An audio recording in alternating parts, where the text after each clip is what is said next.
शरद पवार और अजीत पवार के चलते महाराष्ट्र की राजनीति में लगातार उठापटक देखने को मिल रही है।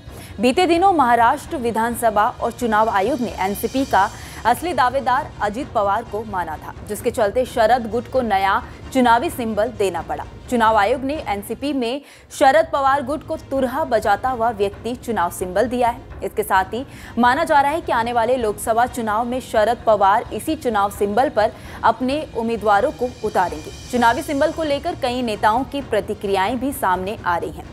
शरद पवार की पार्टी की नई पहचान तुतारी के रूप में होने जा रही है। असल में हिंदी में तुतारी को तुरहा कहा जाता है, जो एक तरह की शहनाई ही है। चुनाव सिंबल में दिखाया गया है कि एक व्यक्ति तुतारी को बजा रहा है। इस नए चुनाव सिंबल के मिलने के बाद शरद पवार भी उत्साहित नजर आ रहे हैं और उनकी पार्टी गर्वित महसूस कर रही है। पार्टी ने सोशल मीडिया पोस्ट में कहा कि महाराष्ट्र के इतिहास में दिल्ली की गद्दी के कान खड़े करने वाले छत्रपति शिवराय का शौर्य आज राष्ट्रवादी कांग्रेस पार्टी शरद चंद्र पवार के लिए गौरव का विषय है।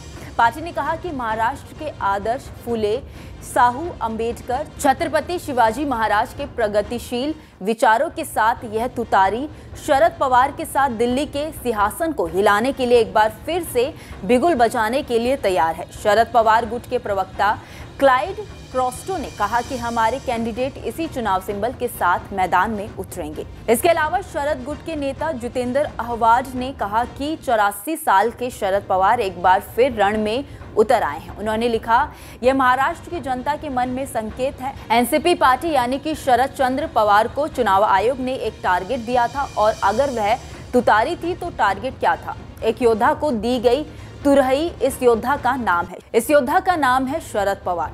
84 साल के शरद पवार एक बार फिर रण में उतर आए हैं। यह सिग्नल एक अलग संदेश देता है। महाराष्ट्र युद्ध के लिए तैयार है। युद्ध अधर्म के खिलाफ है और इस युद्ध का ढिंडोरा पीटने का काम चुनाव आयोग ने किया है। आपको बता दें कि इससे पहले शरद गुट को चुनाव सिंबल के रूप में वट वृक्ष मिला था, जिसको लेकर विश्व हिंदू परिषद ने आपत्ति जताई थी। वीएचपी का कहना है कि वट वृक्ष उनके संगठन का रजिस्टर्ड सिंबल है।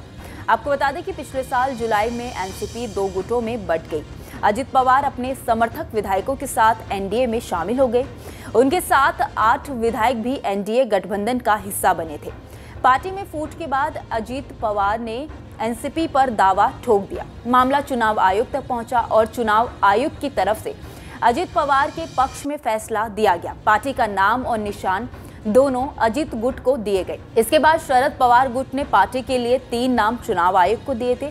इसमें से चुनाव ने एनसीपी शरद चंद्र पवार पर मुहर लगाई थी। चुनाव आयोग ने तब पार्टी के सिंबल पर फैसला नहीं दिया था।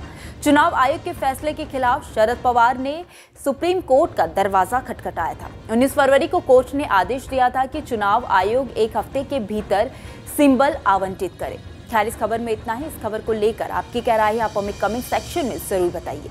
वीडियो अगर पसंद आया हो तो वीडियो को लाइक और शेयर करना ना भूलें। बाकी देश और दुनिया की तमाम बड़ी अपडेट्स के लिए देखते रहिए न्यूज़ नेशन का